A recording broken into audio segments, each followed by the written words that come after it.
mbokk yi ma daaneel ci actualité boo xam ne coow li bëri na mooy lépp lu jëm ci bët buñ ñu xoolee ñi nit ku ñuul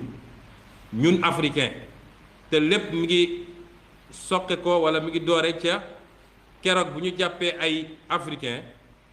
parce que africain rek lañu fii lañ leen jëlee woon seeni maamaat dugal leen ci ay gaal ci condition yu métti yóbbu leen waaye di leen rey ci anam goo xam ne kenn rafetlu ko ñu waxoon ci tuuti ci jamono yële passé waaye gannaaw bu ñu ko naqarloo comme ñëpp dañuy wax ni naqarlu bi warul doon li tubaab di wax indignation sélective àdduna ni muy naqarloo yooyu la waroon naqarloo bu ñu boomee ay africain Mali wala Nigéria wala ñu jàpp ay africain Libye di leen jaay comme kuy jaay xar yoo yor noonu la àdduna waroon a yéemu ci ay africain yoo xam ne ñi ngi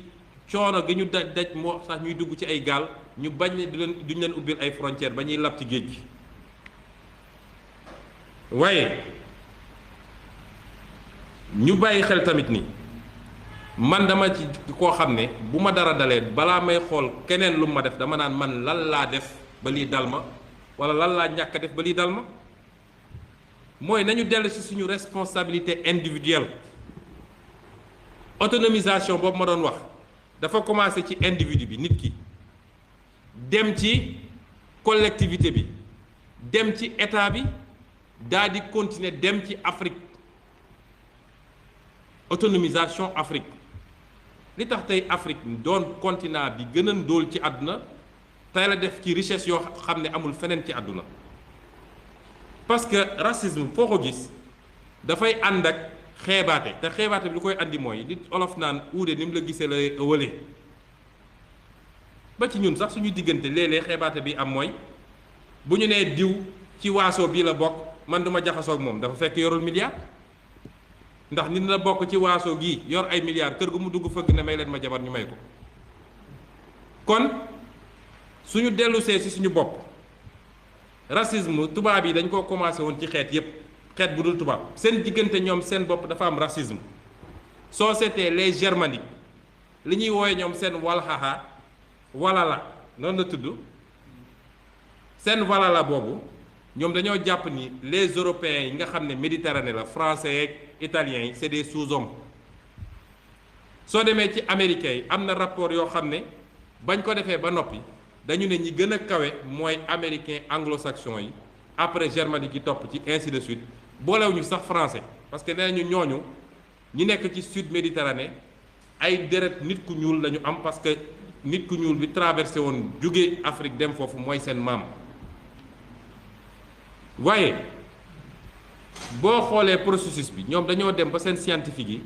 bugg ko utal explication scientifique ñu dem di étudier par exemple crâne humain ne soo seetee crâne africain nga dëppale ko crâne européen crâne tubaab morphologie bi ngay gis mooy crâne bi ni mu mel dafa wane ni africain moo gën a néew xelam dafa sëgg par rapport ak européen waaye bañ koy def dañ ne woon africain ak nit bu jaune mooy chinois ak japonais ak indien ak nangam moo tax professeur Cheikh Anta Diop bi mu ñëwee loolu la njëkk a dindi fii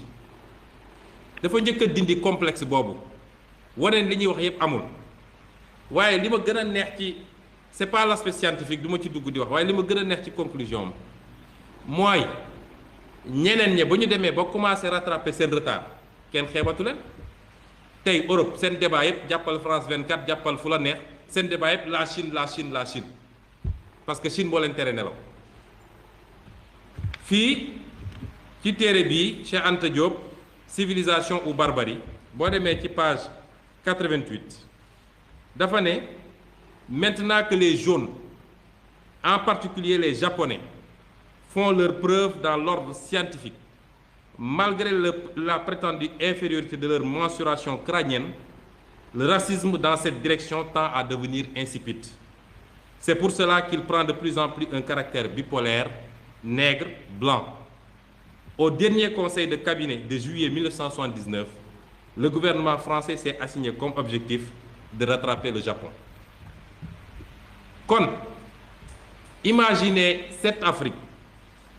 tey bu nekkoon une puissance mondiale kenn dootuñu xeeb. Kon suñu dirigeants yi ñu bàyyi fii ñu yor suñuy réew ci anam goo xam ne mara day taali jaay réew mi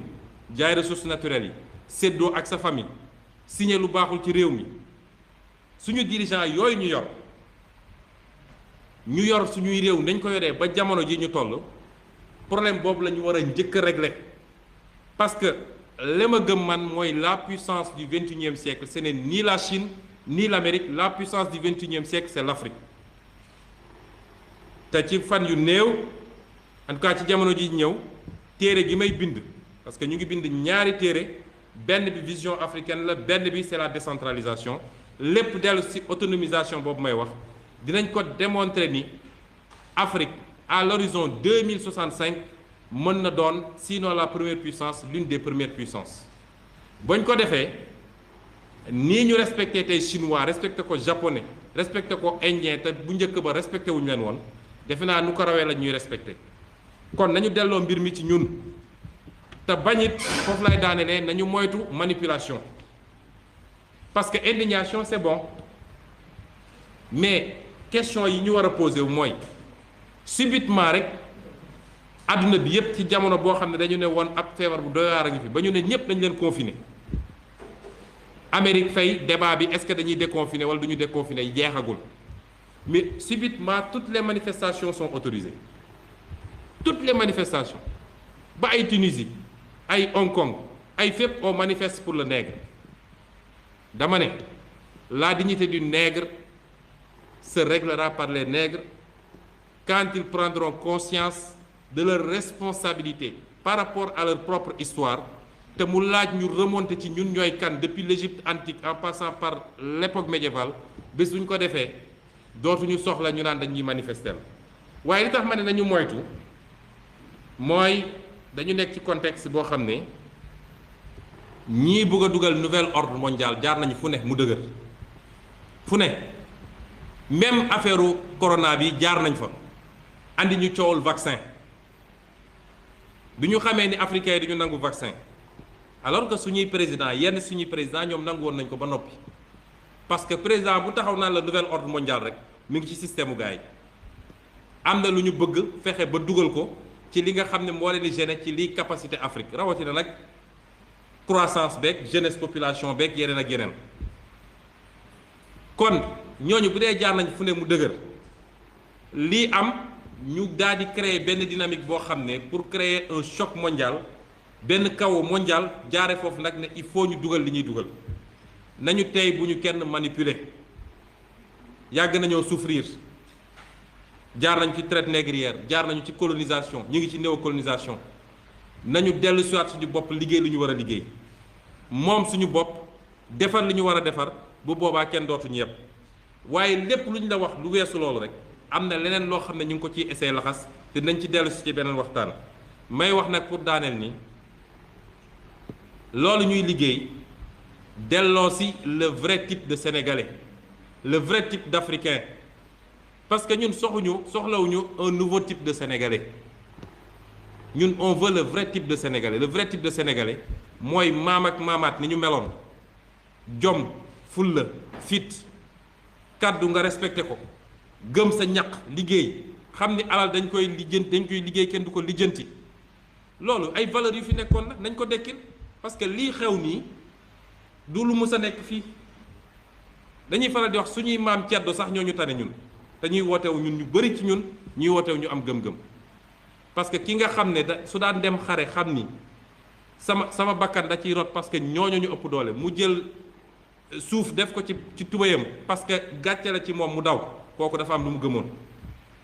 kon le vrai type de sénégalais il faut ñu delloosi ko te buñ ko delloosee mooy le vrai type d'africain ci diir bu gàtt mën nañu def lu ëpp raw suñu rattraper suñu retard ba jiitu ci àdduna te man dama gëm ni lu mën a nekk la kon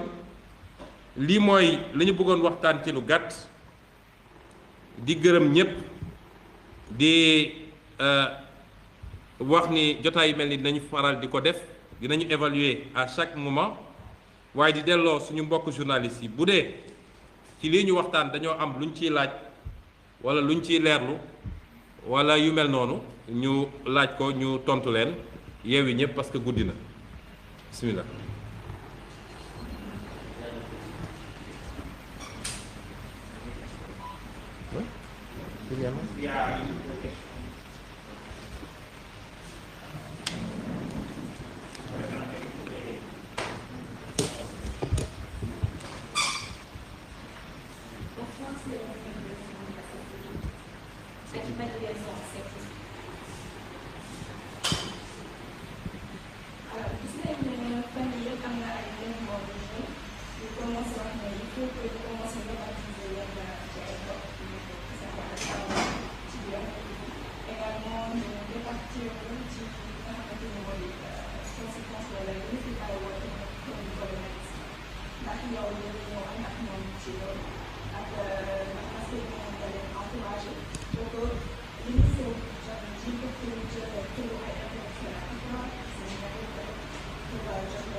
waaw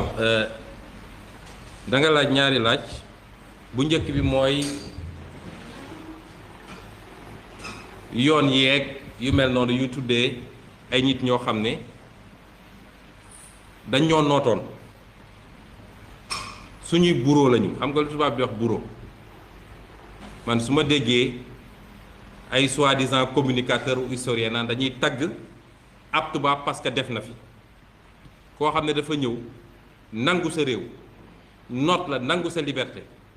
ku wax mu dóor ku wax mu rey ku wax mu jël la génne la réew mi kooku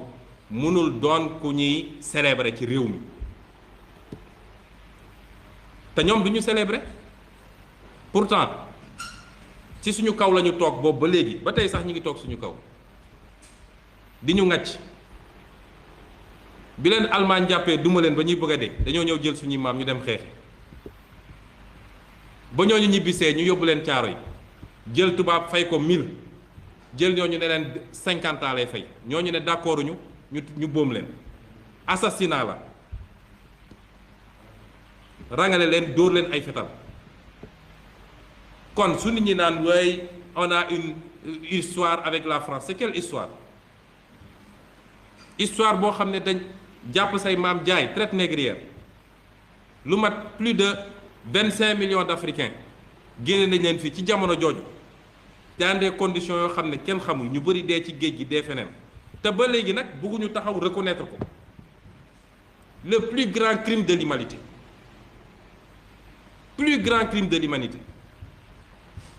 ñun africains ñu sàggan ba ñemewuñu koo wax tey yahud yi de ku tudd seen choix boobu tey ku tudd seen choix ñu tëj la kaso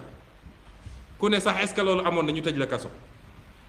waaye tey ñoom ba léegi bëgguñoo toog reconnaître ni c'est un crime mais mieux encore nous Africains on doit exiger le dédommagement c'est vrai que kenn mënu koo dédommager waaye dañ ñu ko war a dédommager parce que préjudice moral bi mënoo ko dédommager kon il faut ñu décomplexe Sénégal mooy foo xam ne soo nee acteur politique soo nee d'accord ma ci français fa sax gars yi woo la non bul wax waxu France non dañ lay yàqal mais c'est n'importe quoi cette colonisation mentale député assemblée nationale France ñeme taxaw France ne man français faay bi li laa ci xalaat suñu digganteeg Sénégal li laa ci xalaat yow soo nee suñu digganteeg France d'accord ma ci lii mais c'est extraordinaire loolu nag dina jeex. xam nga sama campagne électorale boo sama étape Saint-Louis sama meeting Saint-Louis dama taxaw ne buñ ma wóoloo ba dénk ma réew mi statut bii dinaa ko fi jëlee def fi bu Cheikh Amadou Bamba wala bu keneen koo xam ne am na lu mu représenté ci réew mi image yaa ngi fi mën nga dugal léegi YouTube il n'est pas admissible qu'on ait des rues yu ñuy tuddee fii ay Jules Ferry ay xawma ville d'ailleurs tout général de Gaulle Vincent Thiong xaw ma la nag mais ñun ana suñu nit ñu baax ab waruñu am réew bu tudd Arfan Bassir Sonko sama maam nga xam ne def na lu bëri fële buluf kon nañu bàyyi yooyu et waruñu woon toog sax su ma gisee ñu naan am na ñu ne dañ koy déboulonné ñu envoyé l'armée ñu ne dañuy dem taxawal statut fédéral ak li mu def suñuy maam ñu naan dañuy dem protéger statut yam c'est tout n'importe bon yooyu su ma ciy wax sax xol mën na jóg mais bu dee ñun de yàlla dénk nañu réew mi première semaine bi dootul am yoon buy tudd lu dul turu sénégalais wala africain Julius Nyerere Thomas Sankara Cheikh Anta Diop et cetera waaye tur yooyu du fi am wax nga affaire Bati Plus d'abord soxna si boo seetee de plus en plus wala de moins en moins di ngeen ma dégg ci mbirum scandale xam nga ndax lan dama jàpp ni man amatuma lu may prouver ci ay scandale juróom benni at ma ne ci scandale yi di révéler dem naa ba yenn Sénégalais dañ naan moom lu mu xam wax ko ñii naan du homme d'état ba ci lan ñu ngi sàcc alalu réew mi nga ne homme d'état laa du ma ci wax ñi ngi lor askan wi nga ne homme d'état la du ma wax kooku mooy lépp sauf homme d'état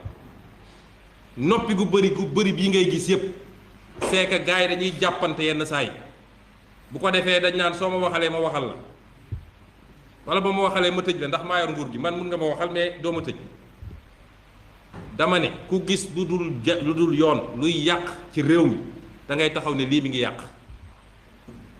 su dee lu moo nar a tee nit nekk homme d'état yàlla bu ma ko mës a def parce que complicité la nit ñaa ngi dee ci hôpitaux yi nit ñaa ngi accouché di dee jeunes yi amuñu liggéey réew mi foo laal dafa métti benn groupe rek toog di def lu leen neex milliards yi di jaar fu ne ñu ne kenn du ci tudd loolu nag ñun du ñu defee noonu mais dama jàpp ni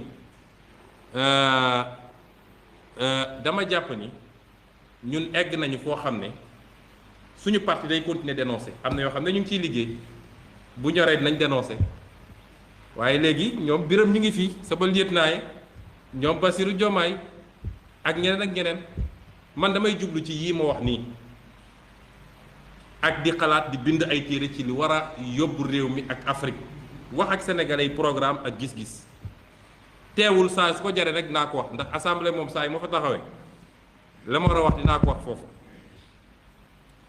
boole koog nag dossier Bati Plus la ca ëpp dossier privé la dossier wu détournement ci biir entreprise dossier privé la bu dee am na lu ci war a doon dossier public xam nga lan la mooy su dee alal dafa génn te jaarewul fi mu war a jaar en espèce lañ ko doon génne déclaré wuñu ko nekkul ci seen bilan ça veut dire que lañ ca waroon fay ci impôt fayuñu ko ci peut-être aspect boobu mooy doon aspect public bu amee yeneen nag dossier bu nekk justice ñu koy instruire justice lan laa ci toog di wax loo xam ne maîtriser wu ma ko mais dama bëgg a wax sénégalais yi nii dossier yu gën a garaaw Bati Plus téeméeri junni yoon parce que fii ay 2 milliards xam nga 4 milliards la ñuy wax 94 milliards yi ñu sàcc fii ci réew mi ñu tudd ko te loolu di xaalisu sénégalais yi du xaalisu privé de du entreprise te tey bëri na ku yor làmmiñam di yóoxu 94 milliards yooyu gars yi moom lañ joxoon xaalis muy bind naan loolu amut ba rapportu OFNAC génn ne 94 milliards yu am la te lu gën a garaaw a ngi ci parce que yeneen 28 dossiers ñu ngi ci kon mat na ay centaines de milliards ci loo xam ne suñu alal la waaye am na ay nit yoo xam ne tey il joue au grand justicier ñi nga woon foofu di défendre Tahirou Sarr ak keneen ak keneen kon du loo xam ne kiiwul ñëpp a ngi ciy wax dossier bi ñëpp xam nañ ko wax dëgg yàlla man toll naa foo xam ne am na leneen lu may toppatoo léegi loo xam ne du ma dugg ci yenn détails yu demee noonu je crois que dossier justice la ay chroniqueur def nañ ci ay chronique wax lan la procureur wax lan moo nekk ci réquisitoire bi Sénégal yëpp xam nañ ñu ci ne kon mun nañ cee bañ a yokk dara xaw ma ndax am na beneen laaj su lu ko may ñu waaw maa ngi daaneel ci lancer un appel di ko lancer Macky Sall Macky Sall dafa war a xam ni réew munoo dëkk ci sama njaboot ak lu ñu munti def naa leen làq sama gannaaw waaye jàpp ñeneen ñoo xam ne defuñu dara lu ay nga leen di faagagal ba seen bakkan na cee rot. Macky Sall na libéré Abdou Karim Gueye bàyyi leen nit ñi julli ajjuma ci nit koo xam ne dafa feebar jarul nga koy tëj ba bakkanam nar cee lor ci boobu jamono ñu fi luubal ay milliards kenn woowu leen waaye ñi ñu jàppoon sax ñuy luxus xaalis yaa ngi leen di libéré loolu du yoon. Macky Sall na xam ne àdduna du nii na libéré doomu jàmbur ji. dafa am problème mu wér-gu-yaram ñëpp gis nañu dañ ko mujjoon évacuer ñun ñii dañoo cotiser dajale pour ñu jàppale ko yóbbu ko mu dem faju Allemagne su ko téyee ci kaso bi nag ba bakkanam rot fa moom moo ko assassiné damay wax lu leer na libéré doomu jàmbur ji wasalaam.